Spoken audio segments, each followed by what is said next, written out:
এয়া আকাশবাণী গুৱাহাটী অনুষ্ঠান শুনিছে মহাবাহু শাখাৰ পৰা অনুষ্ঠান প্ৰচাৰিত হৈছে মিডিয়াম ৱেভৰ 411.5 মিটাৰত 729 কিলোহাৰ্টজত আৰু FM বেণ্ডৰ 101.6 মেগাহাৰ্টজত। এতিয়া আগবঢ়াইছো ফোন ইন দৃষ্টিপাত। এই অনুষ্ঠানত উপস্থিত আছে মাননীয় শিক্ষামন্ত্ৰী ডাক্তৰ ৰণোজ পেগু। অনুষ্ঠান চলি থকাৰ সময়ত আগ্ৰহী শ্ৰোতাই 0361-266-1876 আৰু 0361-266-2325 এই দুটি নম্বৰত ফোন কৰি অতিথিগৰাকীৰ সৈতে কথা পাতিব পাৰিব। অনুষ্ঠানটি ইয়াত ধৰি এয়া মানস প্ৰতিম শৰ্মা। ধন্যবাদ। সমূহ শ্ৰোতাকে দৃষ্টিপাত অনুষ্ঠানলৈ আদৰণি জনালোঁ। নতুন বছৰত উপস্থিত হ'বলৈ মাত্ৰ কেইটামান ঘণ্টা বাকী। আমাৰ সৈতে আজি অসমৰ মাননীয় শিক্ষামন্ত্ৰী মহোদয় সমল ব্যক্তি হিচাপে উপস্থিত আছে। মাননীয় শিক্ষামন্ত্ৰী মহোদয়, আপোনাক ধন্যবাদ জনালোঁ। অতি ব্যস্ততাপূৰ্ণ সময়ৰ মাজতো আপুনি কিছু সময় উলিয়াই আমাৰ বাবে ইয়াত উপস্থিত আছে। ধৰক নতুন বছৰত ভৰি দিবলৈ মাজতে মাত্ৰ কেইটামান ঘণ্টা বাকী। প্ৰায় 7 মাহ হৈ গ'ল আপোনালোকৰ চৰকাৰে এইখন নতুন চৰকাৰৰ দায়িত্ব গ্ৰহণ কৰাৰ, আপোনাৰ দায়িত্ব গ্ৰহণ কৰাৰ বিভাগটোত। এই পাৰ হ'বলৈ ধৰা বছৰটোত আপোনাৰ বিভাগৰ প্ৰধান সফলতা যদি আমি জানিব বিচাৰোঁ, আপুনি কি বুলি ক'ব? প্ৰধান সফলতা বুলি ক'লে বহুকেইটা আছে, কিন্তু প্ৰধান সফলতাটো হ'ল যে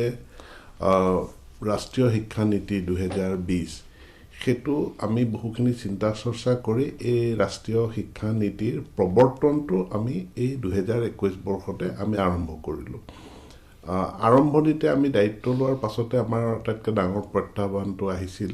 মেট্ৰিক আৰু হায়াৰ ছেকেণ্ডেৰী পৰীক্ষা, আৰু সেইটো ক'ভিড সৃষ্ট এটা সমস্যাৰ মাজত আমি আপ্ৰাণ চেষ্টা কৰিছিলোঁ পৰীক্ষা পাতিবৰ কাৰণে, কিন্তু পৰিস্থিতিয়ে আমাক পৰীক্ষা পাতিবলৈ নিদিলে। গতিকে আমি এটা বিকল্প মূল্যায়নৰ দ্বাৰা আমি ছাত্ৰ ছাত্ৰীসকলক উত্তীৰ্ণ কৰাব লগা হ'ল। কিন্তু সেইখিনি কৰিবলৈ যাওঁতেও আমি সফলতাৰে কৰিছোঁ, আৰু সেইখিনি হৈ যোৱাৰ পাছত আমি আগৰ প্ৰভিন্সিয়েলাইজেশ্যনৰ ৰৈ যোৱা কিছু কাম, সেইখিনি কাম কাজ আমি আৰম্ভ কৰোঁ, আৰু একেটা সময়তে নতুন শিক্ষানীতি প্ৰৱৰ্তনৰ দিশখিনি বিশ্লেষণ কৰোঁ। আহি আমি এখন নৰ্থ ইষ্ট এডুকেশ্যন কনক্লেভো আমি পাতিবলৈ সক্ষম হ'লোঁ। কনক্লেভখনলৈ আমাৰ ৰাষ্ট্ৰীয় পৰ্যায়ৰ শিক্ষা সংস্থা যিমানসমূহ আছে, UGC, AICTE, NCTE, এই সকলোবিলাকৰ মুৰব্বীসকল তেওঁলোক আহিল। প্ৰায়বিলাক বিশ্ববিদ্যালয়সমূহে ইয়াত অংশগ্ৰহণ কৰিলে, আৰু আমি এটা ক্লিয়াৰ দিক নিৰ্দেশনা লাভ কৰি আমি যিটো গাঁথনিগত আমাৰ শিক্ষা ব্যৱস্থাত পৰিৱৰ্তন সাধন কৰিব লাগে সেইটো কৰিলোঁ, আৰু আমাৰ ৰোড মেপটো আমি বনাই পেলাইছোঁ। গতিকে এই যে ৰোড মেপ এটা বনাব পাৰিলোঁ, মানে কি কৰিম, কেতিয়া কৰিম, সেইটোৱে আমাৰ আটাইতকৈ ডাঙৰ এটা এচিভমেণ্ট। যিহেতু আমি national education policy, new education policy আমি যি কওঁ, আমি কথা পাতিলে, ধৰক আপুনি জনালে বৰ্তমান কি পৰ্যায়ত আছে আপোনালোকৰ ৰোডমেপ বনালে। আমি 2022 বৰ্ষত কি পৰ্যায়ত আমি দেখা পাব পাৰোঁ নতুন শিক্ষানীতিৰ? চাওক, নতুন শিক্ষানীতি এটা প্ৰগ্ৰেম, কাৰ্যসূচী, যিটো আমি এতিয়াৰ পৰা আৰম্ভ কৰি 2040লৈকে তাক আমি বিভিন্ন পৰ্যায়ত আমি ৰূপায়ণ কৰিম। বিভিন্ন বৰ্ষত তাৰ মাইলষ্টনবিলাক নিৰ্ধাৰণ কৰি থোৱা আছে। গাঁথনিগতভাৱে আমাৰ শিক্ষা ব্যৱস্থাটো আগতে আমি যিটো কওঁ 10+2, তাৰমানে আমি 10ম শ্ৰেণীত আহি মেট্ৰিক পৰীক্ষা দিয়ে, তাৰপাছত একাদশ দ্বাদশ দুটা শ্ৰেণী পঢ়ি দ্বাদশ শ্ৰেণীৰ পৰীক্ষা উত্তীৰ্ণ হৈ তাৰ পৰা কেৰিয়াৰৰ বিভিন্ন দিশবিলাকলৈ ছাত্ৰ ছাত্ৰীসকল যায়গৈ। মেডিকেল, ভেটেনেৰী, এগ্ৰিকালচাৰ, ইঞ্জিনিয়াৰিং, মানে জেনেৰেল কোৰ্চ, এইবিলাকত যায়। নতুন শিক্ষানীতিয়ে কৈছে শিক্ষাৰ আৰম্ভণিটো খুব সোনকালে হ'ব লাগে। আগতে আমাৰ শিক্ষাটো, আমাৰ যিবিলাক আমাৰ প্ৰাথমিক বিদ্যালয় আছে, ক্লাছ 1 মানে 6 বছৰত আৰম্ভ হয়। মাতৃভাষা মাধ্যমৰ শিক্ষানুষ্ঠানৰ এইটো এটা ডাঙৰ সমস্যা আছিলে, কাৰণ আজিকালি 6 বছৰ বয়সলৈকে ছাত্ৰ ছাত্ৰীক নামভৰ্তি কৰাবলৈ কোনো ৰখি নাথাকে। 2-2.5 বছৰ 3 বছৰ বয়সতে প্লে স্কুলত ল'ৰা ছোৱালীক নামভৰ্তি কৰাই দিয়ে। আৰু যেহেতু মাতৃভাষা মাধ্যমৰ বিদ্যালয়ত সেই সুবিধাটো নাই, বা চৰকাৰী বিদ্যালয়ত সেই সুবিধাটো নাই, অন্য ব্যক্তিগত খণ্ডৰ বিদ্যালয়লৈ যায়। এতিয়া অংগনবাড়ী কেন্দ্ৰ আমাৰ আছে, কিন্তু অংগনবাড়ী কেন্দ্ৰত কেৱল মানে শিশুসকলৰ পুষ্টি সম্পৰ্কীয় দিশটো চোৱা যায়, কিছু খেলা ধূলা এইটো চোৱা যায়। সেই এডুকেশ্যন ডিপাৰ্টমেণ্টৰ লগত ইণ্টিগ্ৰেটেড নহয়। নতুন শিক্ষা নীতিয়ে অংগনবাদীক শিক্ষা বিভাগৰ লগত ইণ্টিগ্ৰেটেড কৰিছে, লগতে স্বাস্থ্য বিভাগৰ লগতো কৰিছে। এতেকে 3 বছৰ বয়সৰ পৰা শিক্ষা আৰম্ভ হ'ব। 3ৰ পৰা মানে 4 বছৰ, 4ৰ পৰা 5, 5ৰ পৰা 6, 6ৰ পৰা 7, 7ৰ পৰা 8, এই প্ৰথম 5টা বছৰক নতুন শিক্ষা নীতিয়ে কৈছে যিটো বুনিয়াদী বৰ্গ। ইয়াৰ পাছৰ 3টা বছৰ যিটো এতিয়া আমাৰ প্ৰাথমিক বিদ্যালয়তে থাকে, সেইটো হ'ল এটা প্ৰস্তুতি বৰ্গ। তাৰ পাছৰ 3টা বছৰ যিটো এতিয়াও আছে 6, 7, 8 আমি ME বুলি কওঁ, মানে আপাৰ প্ৰাইমেৰী বুলি কওঁ, সেই 3টাটো তাতে থাকিব। আৰু তাৰ পাছত 9, 10, 11, 12 4টা বছৰক লৈ এটা বৰ্গ যিটো মূলতঃ মানে ছেকেণ্ডেৰী বা মাধ্যমিক শিক্ষা বৰ্গ। এই যিটো নতুনকৈ ইয়াৰ গাঁথনিগত পৰিৱৰ্তন কৰিব লগা আছিলে এইটো কৰিলোঁ, আৰু আজি ৰাতি 12 বজাৰ লগে লগে এইটো আমাৰ কাৰ্যকৰী হ'ব। অৰ্থাৎ কাইলৈৰ পৰা আমি মানে কি কয় 9, 10, 11, 12 আমি ছেকেণ্ডেৰী এডুকেশ্যন বুলি ক'ম। আমাৰ সঞ্চালকালয় 2টা আছিল, প্ৰাথমিক শিক্ষা সঞ্চালকালয় আৰু মাধ্যমিক শিক্ষা সঞ্চালকালয়। সেইটোৰো অকণমান ৰদ বদল কৰা হৈছে। নিউ এডুকেশ্যন পলিচিত বহুতখিনি ফ্লেক্সিবিলিটি আছে, গতিকে অন্যান্য ৰাজ্যত হয়তো 6, 7, 8টো যদি তেওঁলোকে এলিমেণ্টেৰীত ৰাখে, কিন্তু আমি অসমে সিদ্ধান্ত লৈছোঁ যে 6, 7, 8টো আমি এলিমেণ্টেৰীত নাৰাখোঁ, ইয়াক আমি ছেকেণ্ডেৰী বা মাধ্যমিক শিক্ষা সঞ্চালকালয়ৰ অধীনত ৰাখিম। একেধৰণে উচ্চ শিক্ষাটো কিছু পৰিৱৰ্তন সাধন হ'ব। আজি কেইটামান দিন আগতে 28 তাৰিখে আমি সকলোবিলাক ভাইচ চেঞ্চেলৰ, উপাচাৰ্য আৰু বিভিন্ন মহাবিদ্যালয়ৰ অধ্যক্ষ, বিশেষকৈ স্বায়ত্তশাসিত মহাবিদ্যালয়ৰ কেইখনৰ অধ্যক্ষক লৈ পেলাই আমি এখন দিনজোৰা এটা আলোচনা কৰি আমি মোটামুটি এটা জেগাত আহি উপনীত হৈছোঁ যে আৰু আমি কেইটামান দিনৰ ভিতৰত আমাৰ উচ্চ শিক্ষাৰ যিটো গাঁথনিগত পৰিৱৰ্তন হ'ব, যেনে উচ্চ শিক্ষা বুলি ক'লে আগতে আমাৰ 3 বছৰীয়া ডিগ্ৰী কোৰ্চ থাকে, 2 বছৰীয়া MA কোৰ্চ থাকে। কিন্তু ইয়াত নতুন শিক্ষানীতিত কিছুমান কথা আহিছে য'ত ডিগ্ৰীৰ উপৰিও চাৰ্টিফিকেট কোৰ্চৰ কথা আহিছে বা ডিপ্ল'মা কোৰ্চৰ কথা আহিছে। গতিকে চাৰ্টিফিকেটটো আমি কেতিয়া দিম, ডিপ্ল'মাটো কেনেকৈ দিম। ইয়াৰোপৰি প্ৰত্যেকটো বছৰৰ মানে ফলাফল যাতে ছাত্ৰ ছাত্ৰীসকলে লাভ কৰে, কাৰণ এখন ষ্টুডেণ্ট চেণ্ট্ৰিক মানে শিক্ষানীতি। এতেকে মই এতিয়াও চূড়ান্ত হোৱা নাই যে এবছৰ মহাবিদ্যালয়ত পঢ়াৰ পাছত ছাত্ৰ বা ছাত্ৰী এগৰাকীয়ে তেওঁ সফলতাৰে পাছ কৰিলে প্ৰথম বৰ্ষটো, কিন্তু তেওঁ যদি এতিয়া ওলাই যায় তেওঁ কোনো ডিগ্ৰী নাপায়। 2 বছৰ পঢ়িলে, তেওঁ সফলতাৰে 2 বছৰটো সম্পূৰ্ণ কৰিলে, কিন্তু তেওঁ ডিগ্ৰী নাপায়। কিন্তু এতিয়া আমি যিটো ব্যৱস্থা আনিব বিচাৰিছোঁ যে প্ৰথম বছৰটো যদি সফলতাৰে তেওঁ পাছ কৰে তেওঁ এখন চাৰ্টিফিকেট পাব, দ্বিতীয় বছৰটো সফলতাৰে পাছ কৰিলে তেওঁ এখন ডিপ্ল'মা পাব, তৃতীয় বছৰটো সফলতাৰে পাছ কৰিলে তেওঁ ডিগ্ৰীটো পাব, চতুৰ্থ বছৰটো পাছ কৰিলে তেতিয়া তেওঁৰ এনেকুৱা হ'ব যে তেওঁৰ ডিগ্ৰী উইথ ৰিচাৰ্চ বা ডিগ্ৰী উইথ অনাৰ্ছ, আৰু পঞ্চম বছৰটো পাছ কৰিলে তেওঁ মাষ্টাৰ ডিগ্ৰীটো লাভ কৰিব। অৰ্থাৎ ইয়াত তেখেতৰ মানে কোনো এটা বৰ্ষত ওলাই গ'লেও তেখেতৰ কোনো ক্ষতি নহয়। এটা বৰ্ষত ওলাই গ'ল, 2 বছৰৰ পাছত আকৌ তেওঁ ঘূৰি আহিব বিচাৰিলে, ঘূৰি আহিলে তেওঁ কোনটো বৰ্ষত এডমিশ্যন ল'ব। আগৰ যদি ড্ৰপ আউট হৈ যায়, আগতে আপুনি এবছৰ পঢ়িলে ওলাই গ'ল, আকৌ আৰম্ভ কৰিব বিচাৰিছে, আকৌ আপুনি আৰম্ভণিৰ পৰা আৰম্ভ কৰিব লাগিব, অৰ্থাৎ ফাৰ্ষ্ট ইয়েৰত আপুনি এডমিশ্যন ল'ব লাগিব। নতুন শিক্ষানীতি কাৰ্যকৰী হোৱাৰ পাছত প্ৰথম বছৰটো যদি আপুনি কোৰ্চ কমপ্লিট কৰি গৈছে, 2 বছৰৰ পাছত আপুনি এইখন মহাবিদ্যালয় বা এইখন মহাবিদ্যালয়ৰ লগত সংযোগ থকা বেলেগ এখন মহাবিদ্যালয়তো যায় আপুনি ডাইৰেক্টলি ছেকেণ্ড ইয়েৰত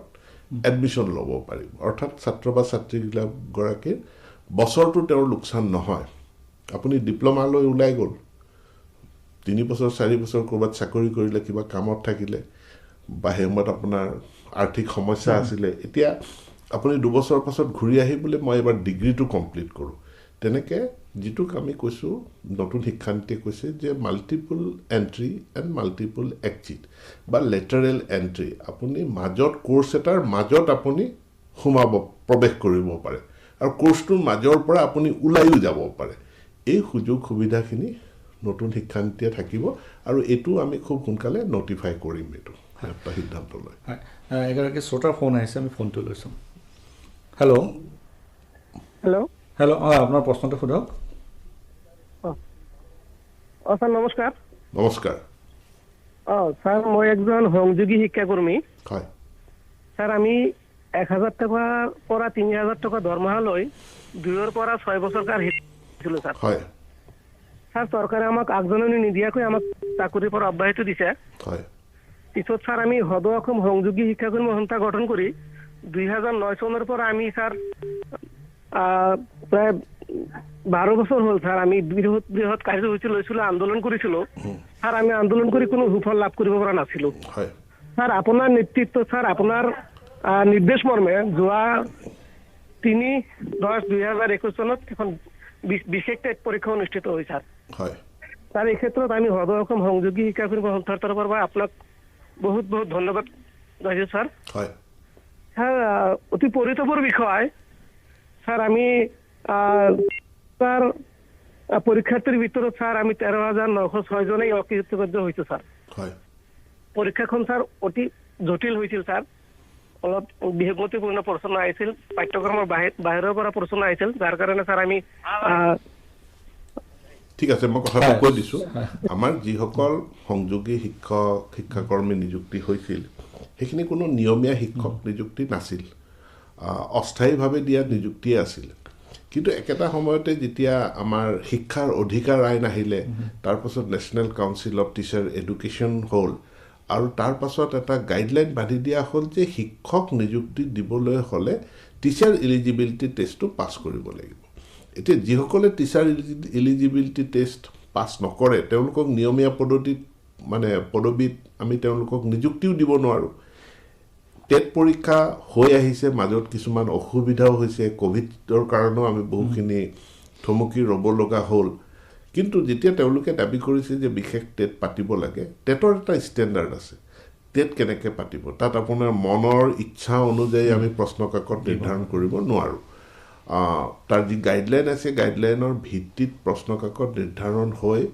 ইয়াৰ কাৰণে আমি বিশেষ টেট পাতি দিলোঁ দুৰ্ভাগ্যজনক যে পাছ কৰা ছাত্ৰ ছাত্ৰীৰ সংখ্যা খুবেই কম ইয়াত মই অসহায় তেওঁলোকে আকৌ এবাৰ টেট পাতিবলৈ কৈছে মই মুখ্যমন্ত্ৰীৰ লগত আলোচনা কৰিছোঁ প্ৰয়োজন সাপেক্ষে আকৌ পৰীক্ষা পাতিম আৰু পৰীক্ষা পাতি টেট পাছ নকৰাকৈ এতিয়া আৰু কোনো ধৰণে আমি কোনো শিক্ষকক নিযুক্তি দিব নোৱাৰোঁ আৰু দিয়াটো মই ভাবোঁ যে উচিতো নহয়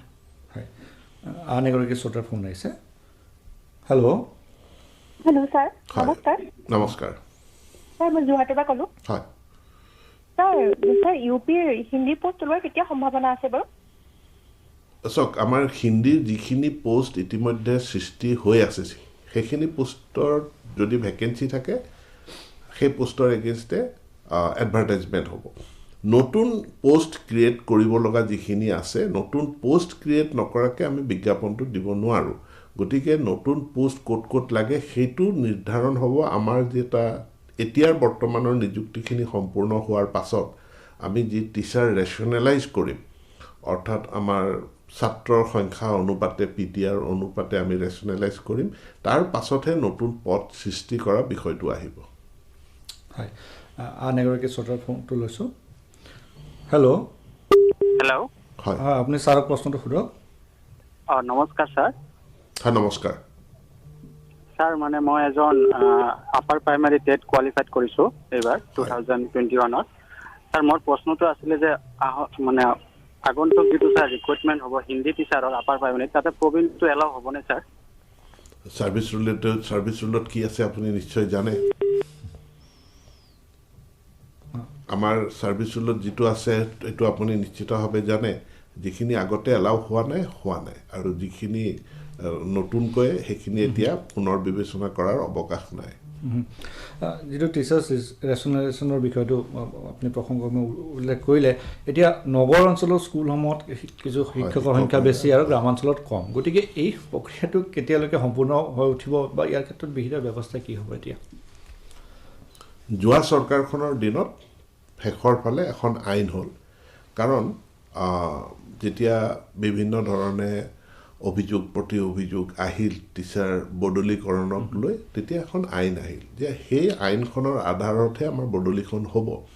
সেই আইনত এটা কথা কোৱা হ'ল যে একমাত্ৰ এটা অনলাইন পৰ্টেলৰ জৰিয়তেহে বদলীকৰণ হ'ব, ফাইল মুভমেণ্টৰ দ্বাৰা নহয়,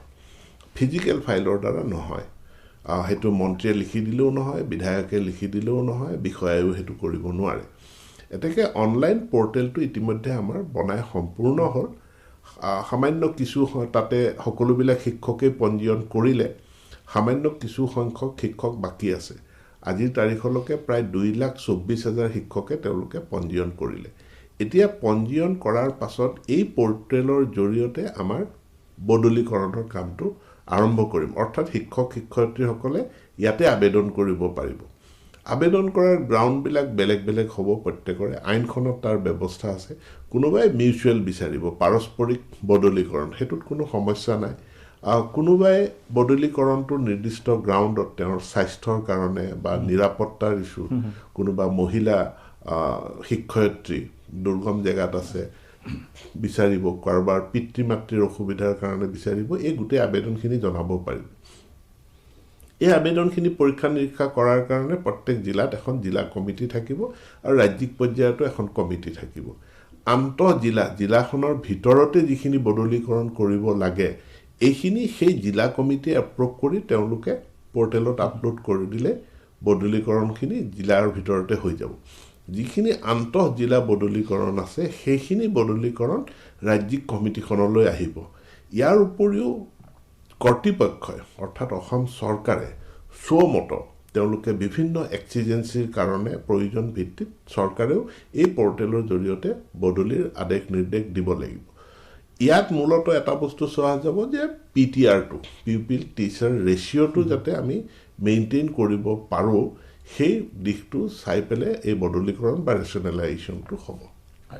আমি এতিয়া শিক্ষাৰ বাদে অন্য বিষয়লৈ আহোঁ। আপুনি পঢ়া শুনা কৰি ভাল পায়,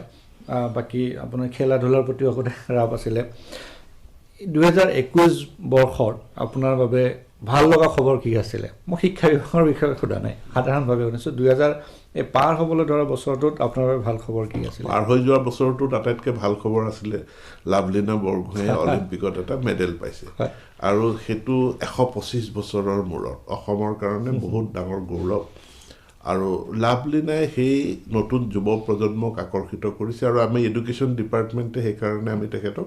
এডুকেশ্যন ডিপাৰ্টমেণ্টৰ আমি ব্ৰেণ্ড এম্বেচেডৰো কৰিছোঁ। তো মানুহে সপোন দেখিবলৈ আৰম্ভ কৰিছে, আৰু সেইটোক লৈ আমাৰ নতুন যুৱ প্ৰজন্ম তেওঁলোকে আন্তঃগাঁথনিৰ বহুতখিনি দাবী জনাইছে, আৰু আন্তঃগাঁথনিৰ প্ৰতি অসম চৰকাৰে সঁহাৰি জনাইছে যে প্ৰত্যেকটো বিধানসভা সমষ্টিত প্ৰায় 14 কোটি টকা ব্যয় সাপেক্ষে একোখনকৈ ষ্টেডিয়াম হ'ব। প্ৰত্যেকখন জিলাত এখন জিলা ডিষ্ট্ৰিক্ট ষ্টেডিয়াম হ'ব, যিখন প্ৰায় 50 কোটি টকা ব্যয় সাপেক্ষে। ইতিমধ্যে এই ষ্টেডিয়ামবিলাকৰ নিৰ্মাণ আৰম্ভ হৈ গৈছে। গতিকে খেলাৰ আন্তঃগাঁথনিটো হোৱাৰ লগে লগে আমাৰ যথেষ্ট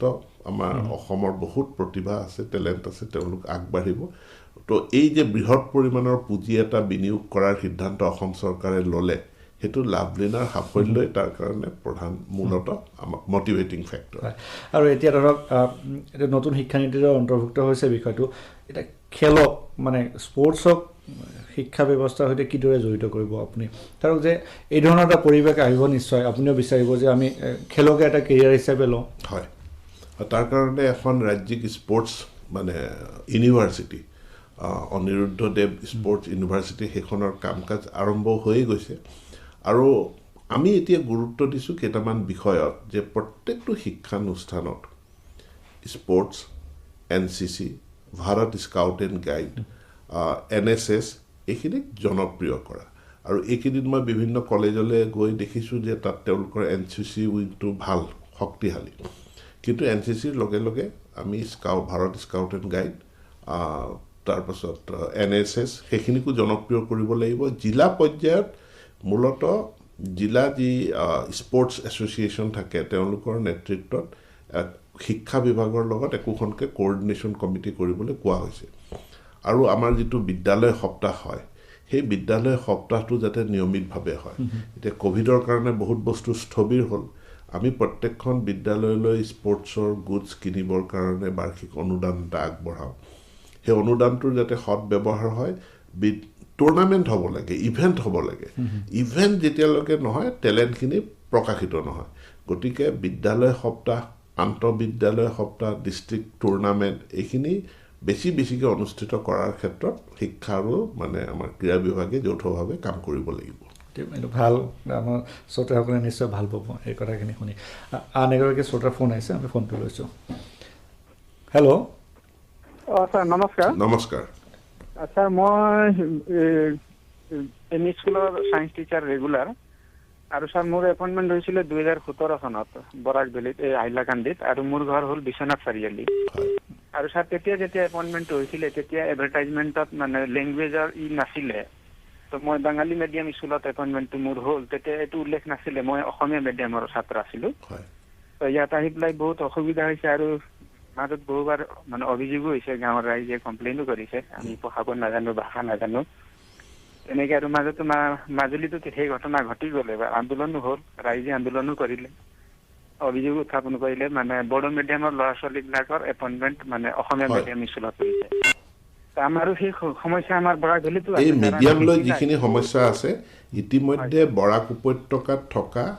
অসমীয়া মিডিয়ামৰ শিক্ষক যিমানকেইজন আছে মোৰ মনত আছে মোৰ টেবুলত আহিছে প্ৰায় 121জন শিক্ষক আছে যিখিনি অসমীয়া মাধ্যমৰ কিন্তু বৰাক উপত্যকাৰ বেংগলী মিডিয়াম স্কুলত তেওঁলোকৰ এপইণ্টমেণ্ট হৈছে বড়ো মিডিয়ামৰ শিক্ষক যিখিনি অসমীয়া মিডিয়ামৰ স্কুলত এপইণ্টমেণ্ট হৈছে এতিয়া এই আইনখনৰ কাৰণে আমি বদলীকৰণটো বন্ধ ৰাখিছিলোঁ বদলীকৰণ আৰম্ভ হোৱাৰ লগে লগে এই শুধৰণিখিনি আমি কৰি দিম হয় যিহেতু বিষয়টো উত্থাপিত হ'ল প্ৰত্যক্ষভাৱে সম্পৰ্ক নাথাকিলেও প্ৰায় একেধৰণৰ বিষয় যে এতিয়া যিটো আপোনালোকে সিদ্ধান্ত লৈছে ইংৰাজী মাধ্যমৰ শিক্ষানুষ্ঠান মুকলি কৰাৰ বাবে ইয়াত মানে ধৰক কথাটো কি ধৰণৰ চিন্তা কৰিছে যে এইটো অসমীয়া বা আঞ্চলিক ভাষাৰ প্ৰতি সহায়ক হ'ব নে ভাবুকি সৃষ্টি হ'ব চৰকাৰ হিচাপে অসম চৰকাৰে বহুকেইটা মাধ্যমৰ বিদ্যালয় পৰিচালনা কৰে অসমীয়া মাধ্যমৰ বিদ্যালয় বেংগলী মাধ্যমৰ বিদ্যালয় মণিপুৰী গাৰো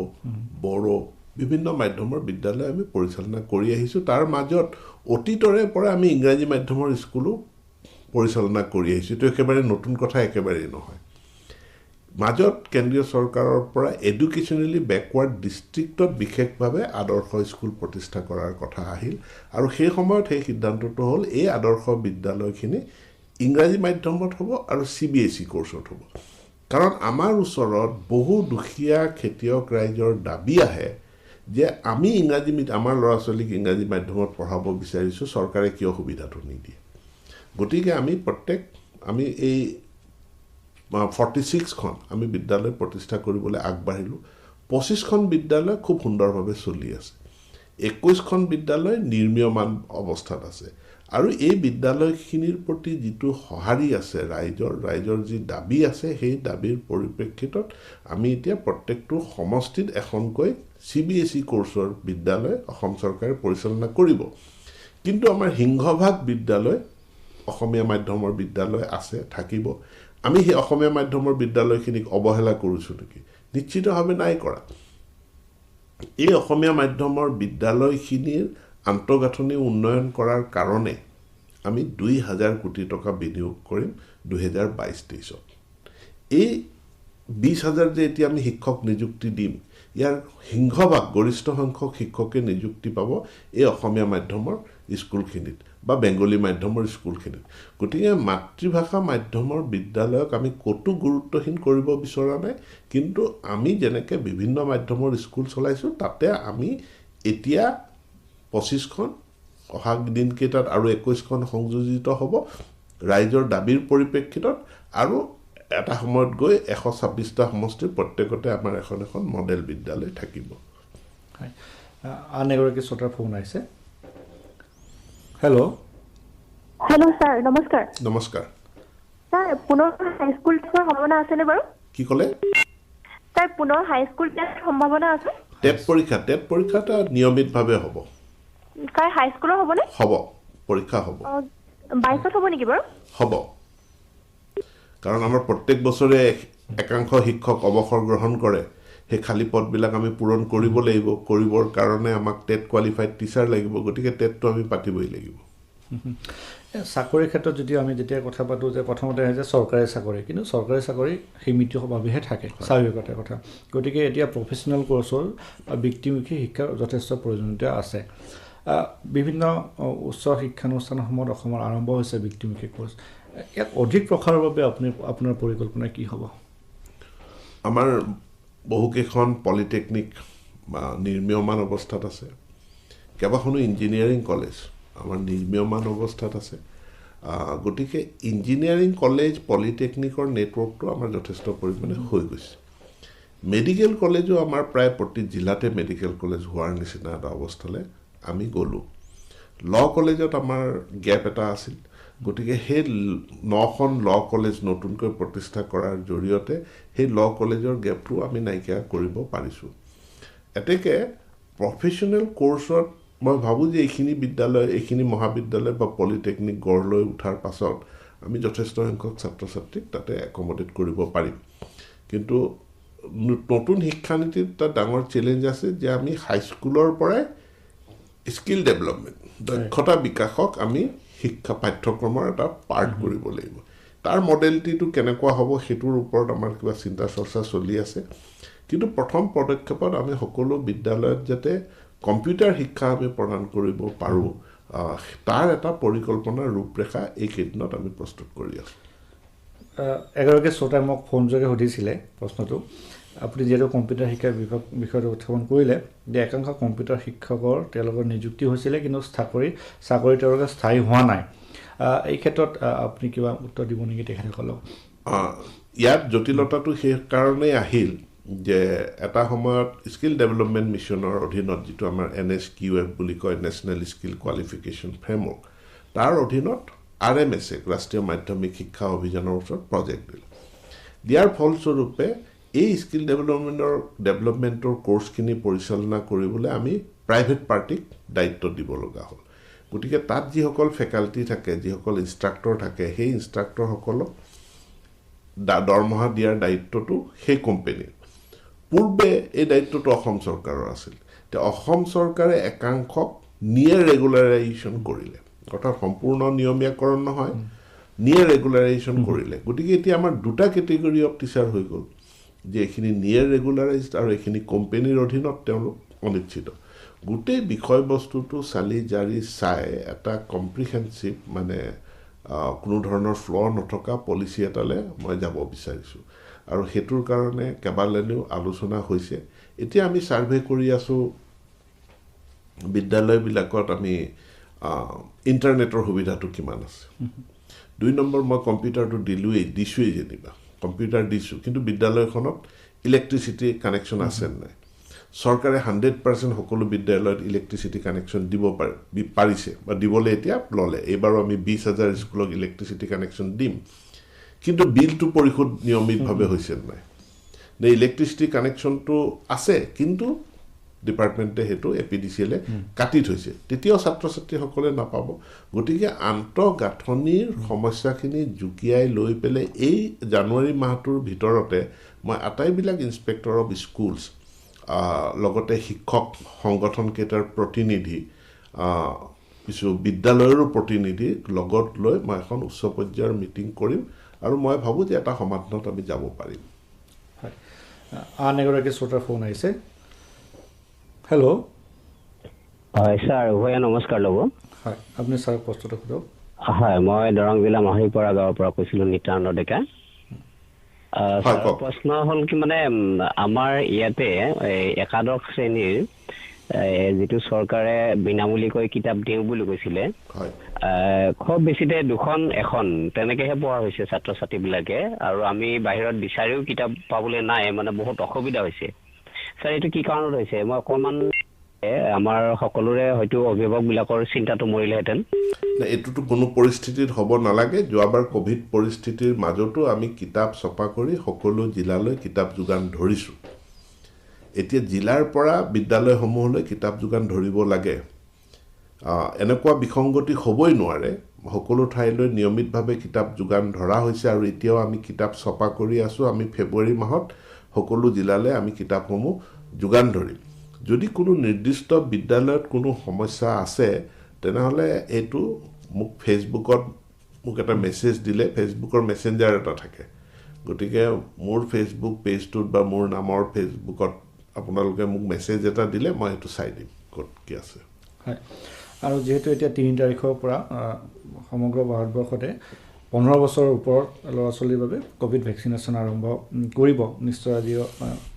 পিতৃ মাতৃয়ে শুনিবলৈ বিচাৰিব আপোনাৰ পৰা আমাৰ বাবে ইয়াত কি ধৰণৰ ব্যৱস্থা কৰা হৈছে কি ধৰণৰ নিৰ্দেশনা জাৰি কৰা হৈছে 15 বছৰ বয়সৰ পৰা 18 বছৰ বয়স 18 বছৰ ওপৰখিনিতো আমি ভেকচিন দিলোই এতিয়া পৰা 15ৰ পৰা 18 এইখিনি ছাত্ৰ ছাত্ৰীয়ে বেছি সকলোবিলাক ছাত্ৰ ছাত্ৰীক বিদ্যালয়তে ভেকচিন দিয়াৰ কাৰণে স্বাস্থ্য বিভাগ আৰু শিক্ষা বিভাগে যৌথভাৱে পৰিকল্পনা প্ৰস্তুত কৰিছে আমি প্ৰতিটো দিনত 15খনকে বিদ্যালয় আমি নিৰ্বাচন কৰি সেই বিদ্যালয়সমূহত আমি ভেকচিন দিয়াৰ কাৰণে ব্যৱস্থা গ্ৰহণ কৰিছোঁ তাত যাৱতীয় যিখিনি নীতি নিৰ্দেশনা দিব লাগে নীতি নিৰ্দেশনাখিনি আমাৰ স্বাস্থ্য বিভাগ শিক্ষা বিভাগক দিয়া হৈছে আৰু তাৰ লগে লগে এটা কথাও কোৱা হৈছে আমি ছাত্ৰ ছাত্ৰীৰ জৰিয়তে প্ৰতিটো ঘৰলৈ অভিভাৱকলৈ এটা মেছেজ দিব বিচাৰিছোঁ যে এতিয়াও আমাৰ 60 লাখ লোকে সেকেন্ড ড'জ ভেকচিনটো লোৱা নাই সেকেন্ড ড'জ ভেকচিনটো ডিউ হৈ আছে তেওঁলোকৰ ল'বৰ সময় হ'ল কিন্তু ভেকচিনটো লোৱা নাই গতিকে ছাত্ৰ ছাত্ৰীসকলে মাক দেউতাকৰ লগত আলাপ আলোচনা কৰি তেওঁলোকক কওক যে আমাৰ দ্বিতীয় ভেকচিনটো ল'ব লাগে যদি আমি 3 তাৰিখৰ পৰা আৰম্ভ কৰোঁ আমাৰ সেকেন্ড ড'জ অফ ভেকচিনটো হ'ব 28 দিনৰ পৰা 48 দিনৰ ভিতৰত এতেকে ফেব্ৰুৱাৰীৰ দ্বিতীয় সপ্তাহৰ ভিতৰত আমাৰ গোটেই ভেকচিনেশ্যন ড্ৰাইভটো সম্পূৰ্ণ হ'ব যদি আমি মাৰ্চত পৰীক্ষালৈ যাওঁ তাৰ মানে আমি 100% ভ্যাকচিনেটেড ষ্টুডেণ্টক লৈ আৰু ষ্টুডেণ্ট শিক্ষক অভিভাৱকক লৈ আমি পৰীক্ষালৈ যাম আমি এটা নিৰাপদ পৰিস্থিতিত আমাৰ পৰিস্থিতি অনুষ্ঠিত হ'ব এতেকে 3 তাৰিখৰ পৰা ভ্যাকচিনেশ্যন প্ৰক্ৰিয়াটোত পিতৃ মাতৃ ছাত্ৰ ছাত্ৰী শিক্ষক শিক্ষয়িত্ৰী সকলোৰে সহযোগিতা কামনা কৰিছোঁ মানে এইবাৰ ধৰক যোৱা বছৰৰ দৰে কোভিড পৰিস্থিতি হ'লেও মানে হোৱা নাই অসমৰ পৰিস্থিতি এতিয়া নিয়ন্ত্ৰিত আছে সকলোৱে নীতি নিয়ম তথাপিও মানি চলিব লাগে গতিকে কোভিড পৰিস্থিতিলৈ হ'লেও ভ্যাকচিনেশ্যন হ'লে এবাৰ পৰীক্ষা হ'ব ধৰক এই ধৰণৰ আমি দিখলে এবাৰ গৈছো যদি যোৱা বছৰ আপুনি খুব এই বিষয়টো আপুনি কৈছিলে হয় আমাৰ সকলোৱে কৈছিলে পৰীক্ষাটো পতাৰ দৰকাৰ আছে কিন্তু যি নহয় পৰিস্থিতিৰ বাবে নহয় কিন্তু এইবাৰ আমি আশা কৰোঁ যে পৰীক্ষা হ'ব আন এগৰাকী শ্ৰোতাৰ ফোন আহিছে হেল্ল' নমস্কাৰ হয় নমস্কাৰ ছাৰক প্ৰশ্নটো সোধক হয় নাই তাৰমানে ছাৰক প্ৰশ্ন নহয় তাৰমানে ছাৰক এটা কমপ্লেইন জনাব বিচাৰিছোঁ মই হয় কওক জনাওক তাৰমানে 1999 পৰা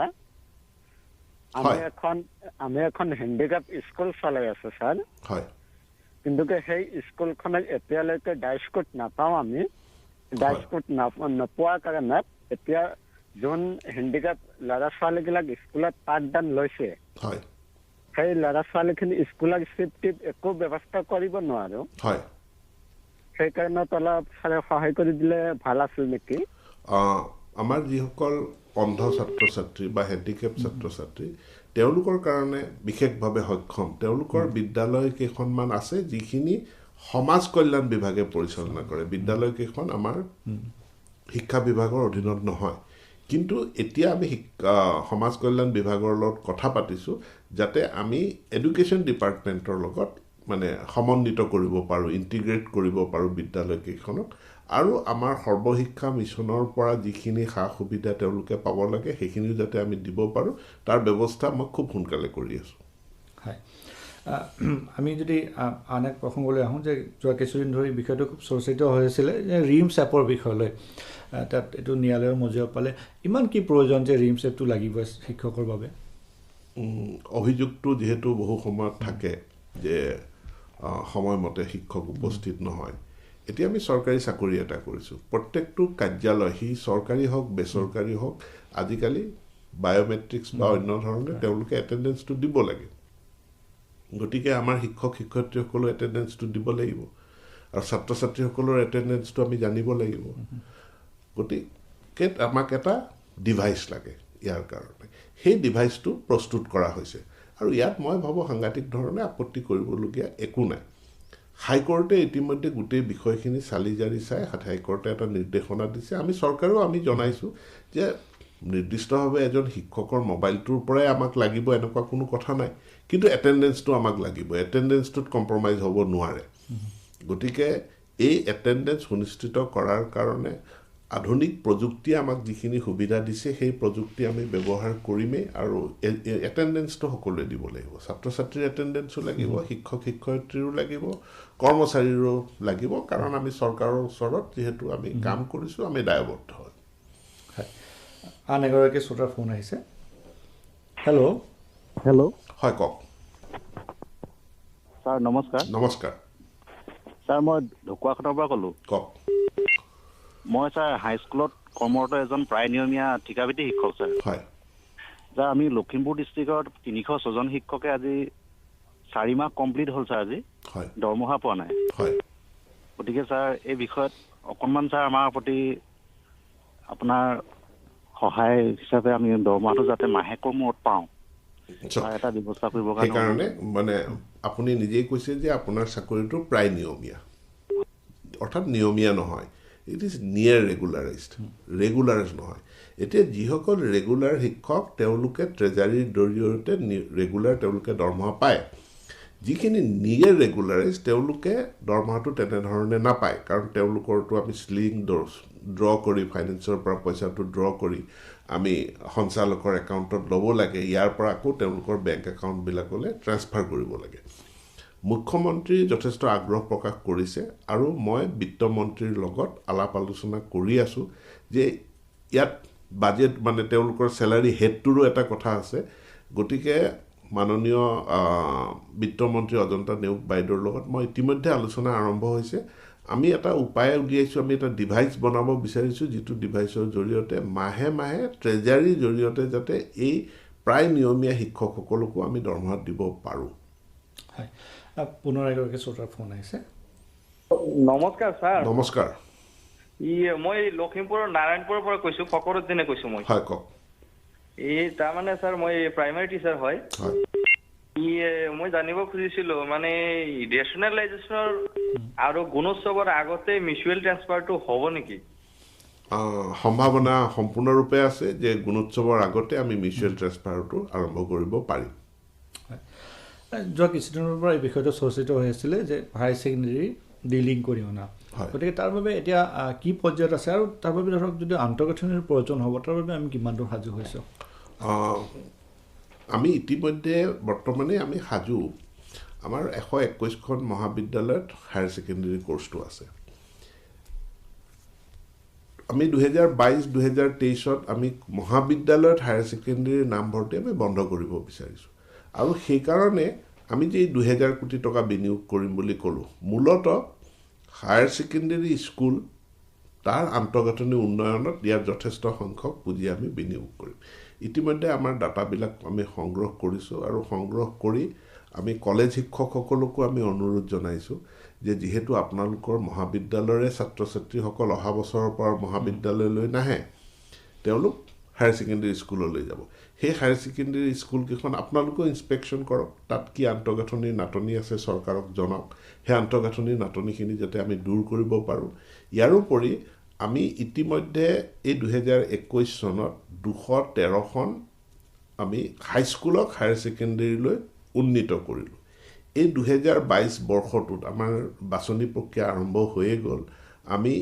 877খন বিদ্যালয়ক আমি আপগ্ৰেড কৰাৰ কাৰণে আমাৰ বাছনি প্ৰক্ৰিয়া আৰম্ভ হৈ গৈছে অন নিড বেচিছ যেতিয়া এইখিনি বিদ্যালয়ক আমি আপগ্ৰেড কৰিম কৰাৰ লগে লগে আমি তাত এই উপৰঞ্চি ছাত্ৰ ছাত্ৰীসকলক নামভৰ্তি কৰাব পাৰিম হয় আন এগৰাকী শ্ৰোতাৰ ফোন আহিছে হেল্ল' ছাৰ নমস্কাৰ নমস্কাৰ ছাৰ মোৰ ঘৰ বিশ্বনাথ চাৰিআলি আৰু মোৰ এপইণ্টমেণ্ট হৈছে 2017 চনত এই মণিপুৰী মিডিয়াম স্কুলত আৰু মোৰ বেকগ্ৰাউণ্ডটো হৈছে অসমীয়া মিডিয়াম ছাৰ হয় এতিয়া ছাৰ মোৰ ইমান প্ৰব্লেম হৈছে মানে ভাষাটোৰ কাৰণে এতিয়া আৰু ৰাইজেও মানে পঢ়াব নাজানে তেনেকে এতিয়া মই জনাইছোঁ যে এনেকুৱা যিখিনি গণ্ডগোল হ'ল আমাৰ এতিয়া বদলীকৰণ প্ৰক্ৰিয়াটো আৰম্ভ হোৱাৰ লগে লগে আমি এইখিনি শুধৰণি কৰি দিম হয় আৰু আমাৰ সময়ৰ পৰা শেষ হৈ আছে এতিয়া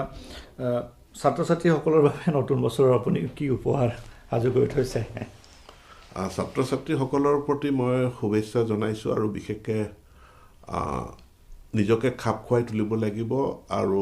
এই এটা যুগৰ পৰিৱৰ্তন ঘটিছে শিক্ষা চাকৰি এতিয়া তুমুল প্ৰতিযোগিতামূলক হ'ব আগতে কোনোবাই 60 নম্বৰ পায়ো মেডিকেল কলেজত নামভৰ্তি কৰাব পাৰিছিলে উচ্চ শিক্ষা ল'ব পাৰিছিলে এতিয়া দেখোঁ যে কোনোবাই 90% পাই পেলেও তেওঁ নাম এখন যোগাৰ কৰিব পৰা নাই গতিকে শিক্ষা বহুত প্ৰতিযোগিতামূলক হৈ গ'ল চাকৰিও বহুত প্ৰতিযোগিতামূলক আৰু চাকৰিৰ ক্ষেত্ৰত এইখন চৰকাৰৰ যিটো প্ৰচেষ্টা এই প্ৰচেষ্টাত বেকডোৰটো এতিয়া সম্পূৰ্ণৰূপে বন্ধ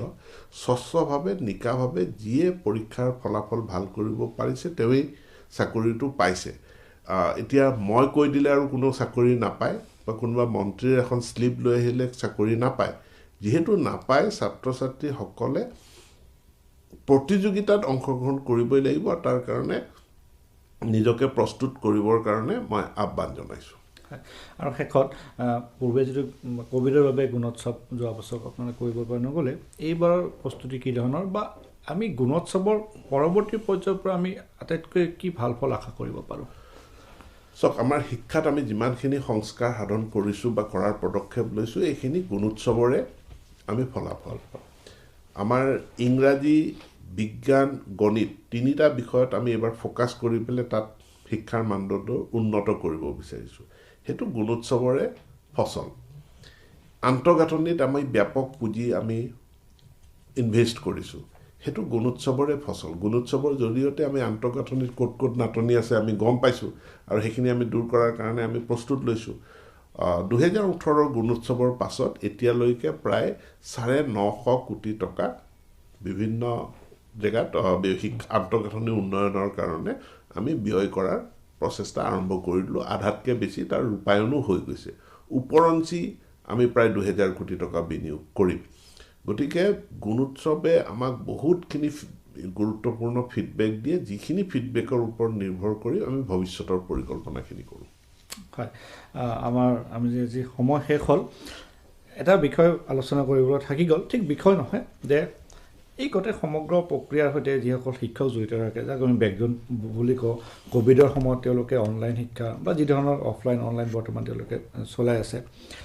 কোভিডৰ পৰিস্থিতি লাহে লাহে ভাল হৈছে আমাৰ স্কুল খোলা গৈছে কিন্তু এই মানে যিটো আমাৰ অনলাইন বা ব্যৱস্থা ডিজিটেল ব্যৱস্থা আপুনি কি ভাবে যে ডিজিটেল ব্যৱস্থাটো পৰৱৰ্তী সময়ত আপোনালোকে অব্যাহত ৰাখিব ডিজিটেল ক্লাছেছ ডিজিটেল মাধ্যমৰ জৰিয়তে ডিজিটেল মাধ্যম থাকিবই আৰু ডিজিটেল মানে অনলাইন অফলাইন দুইটাৰ কম্বিনেশ্যনত আমি শিক্ষাদান কৰিব লাগিব আজি মই গোহালকণালৈ গৈছিলোঁ য'ত টেট পৰীক্ষাৰ্থী 13 গৰাকী একেলগে পাছ কৰিছে তেওঁলোকৰ যিটো কোচিং হৈছিলে এই গোটেই কোচিংটো অনলাইন হৈছিল আৰু সেইটো কৃষ্ণকান্ত সন্দিকৈ মুক্ত বিশ্ববিদ্যালয়ৰ পৰা আৰম্ভ কৰি নগাঁৱৰ এখন মহাবিদ্যালয়ৰ প্ৰবক্তাৰ পৰা আৰম্ভ কৰি বহু সংখ্যক অৱসৰপ্ৰাপ্ত শিক্ষক কৰ্মচাৰী তেওঁলোকে শিক্ষাদান কৰিছিলে এটা সফল প্ৰজেক্ট গতিকে এইটোৱে সূচায় যে যদি ছাত্ৰ ছাত্ৰীৰ একাগ্ৰতা থাকে অনলাইন শিক্ষাটোৰ বহু মূল্যৱান আৰু এতিয়া গোটেই বিশ্বজুৰি অনলাইন শিক্ষাৰ গুৰুত্বটো বহু বাঢ়ি গৈছে সেইকাৰণে আমি আমাৰ গোটেই বিদ্যালয়ৰ নেটৱৰ্কটো তাত প্ৰথম ইণ্টাৰনেট কানেক্টিভিটিটো হৈছেনে হোৱা নাই কি কৰিব লাগিব সেইটোৰ ওপৰত আমি কাম কৰি আছোঁ 2 নম্বৰ তাত ফেচিলিটিজ প্ৰদান কৰা ইনফ্ৰাষ্ট্ৰাকচাৰ প্ৰদান কৰা তাৰ কাৰণে এটা ICT লেব ঠিক কৰা কম্পিউটাৰসমূহ প্ৰদান কৰা সেই কামখিনি আমি আৰম্ভ কৰি দিছোঁ হয় মাননীয় মন্ত্ৰী মহোদয় আপুনি আমাক ব্যস্ততাপূৰ্ণ কাৰ্যসূচীৰ মাজতো আমাক সময় দিলে যথেষ্টখিনি কথা আমি পাতিলোঁ আৰু আমাৰ কিছু কথা পাতিবলৈ থাকিলে স্বাভাৱিকতে আমি আশা কৰোঁ নতুন বছৰত আমি পুনৰ আপোনাক এই ধৰণে লগ পাম পুনৰ আপোনালৈ ধন্যবাদ জনাই আৰু সমূহ শ্ৰোতালৈ নমস্কাৰ জনাই আজি আমাৰ বছৰৰ শেষৰ দৃষ্টিপাত অনুষ্ঠানৰ সামৰণি মাৰিলোঁ ধন্যবাদ ফোন ইন দৃষ্টিপাত অনুষ্ঠানটি শুনিলে এই অনুষ্ঠানত আজি সমৰ ব্যক্তি হিচাপে উপস্থিত আছিল মাননীয় শিক্ষামন্ত্ৰী ডাক্তৰ ৰণোজ পেগু অনুষ্ঠানটি আঁতৰিলে মানস প্ৰতিম শৰ্মাই এয়া আকাশবাণী গুৱাহাটী অনুষ্ঠান শুনি আছে মহাবাহু শাখাৰ পৰা অনুষ্ঠান প্ৰচাৰিত হৈছে